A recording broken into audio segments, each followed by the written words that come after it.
और वहीं राजधानी रांची में भी दुर्गा पूजा की धूम देखने को मिल रही है। आपको बता दूं कि सड़कों को पूरी तरह से दुल्हन की तरह सजा दिया गया है। जगह जगहों पे लाइटें लगी गई है और लोगों में दुर्गा पूजा को लेकर उत्साह भी जो है वो देखने को मिलेगा। और इससे भी चीजों का जायजा लिया हमारे सहयोगी मोइजुद्दीन ने। भारत देश में कई तरह के त्यौहार मनाए जाते हैं। सभी त्योहारों के अलग अलग मायने और अलग अलग महत्व होते हैं।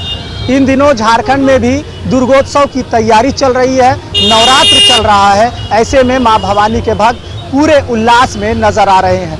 लेकिन झारखंड में दशहरे के त्यौहार में, या कह सकते हैं दुर्गा पूजा के त्यौहार में, राजनीतिक झलक भी अब देखने को मिल रही है।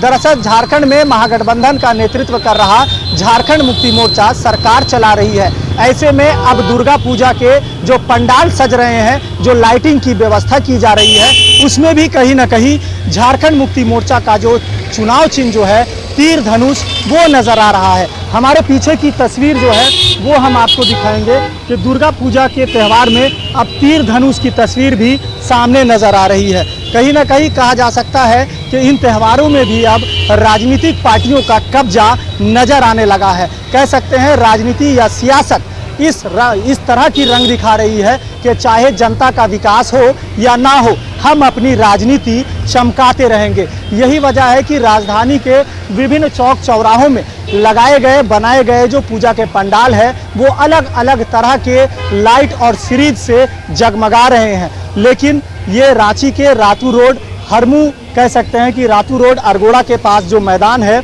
वहाँ झारखंड मुक्ति मोर्चा से संबंधित या तीर धनुष वाला यहाँ पर लाइट की व्यवस्था की गई है। यानी अपने आप में ये दर्शा रहा है कि झारखंड मुक्ति मोर्चा की ओर से, यानी सरकार की ओर से ये पंडाल और इस तरह के लाइटिंग की व्यवस्था की गई है। दूसरे तरफ राज्य के मुखिया हेमंत सोरेन, मुख्यमंत्री हेमंत सोरेन की तस्वीर भी लगी हुई है, जहां पर सीधे तौर पर लिखा हुआ है हेमंत सरकार ने दिए हैं हौसले और भाजपा सरकार ने दिए हैं बस ढकोसले।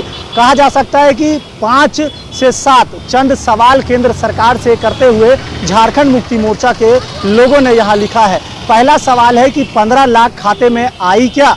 दूसरा सवाल है महंगाई कम हुई क्या? तीसरा सवाल जो झारखंड मुक्ति मोर्चा की ओर से कहा गया है वो है बुलेट ट्रेन चली क्या? 100 स्मार्ट सिटी बनी क्या? काला धन वापस आया क्या?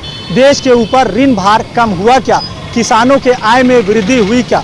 तो इस तरह से 5 से 7 सवालों के साथ झारखंड मुक्ति मोर्चा के नेताओं का सीधे तौर पर भाजपा पर वार लगातार जारी है। ऐसे में अब विधानसभा चुनाव कुछ ही दिनों के बाद होना है झारखंड में, और कहीं ना कहीं अभी से ही चुनावी रंग दिखने लगा है। चाहे वो त्यौहार क्यों ना हो, झारखंड में सियासी पार्टियों का रंग विधानसभा चुनाव से पूर्व इन त्योहारों में भी दिखने लगा है। तमाम चौक चौराहों से हमने आपको जो तस्वीर दिखाई वो अलग छटा बिखेर रही है, लेकिन रांची के ये चौराहा कहीं ना कहीं झारखंड मुक्ति मोर्चा से संबंधित ये तस्वीर दिखा रही है, जो कि सीधे तौर पर चीख कर कह रही है कि झारखंड में भी त्योहारों पर अब राजनीतिक पार्टियों का कब्जा होता जा रहा है। सहयोगी परवीन के साथ मोइजुद्दीन, TV45।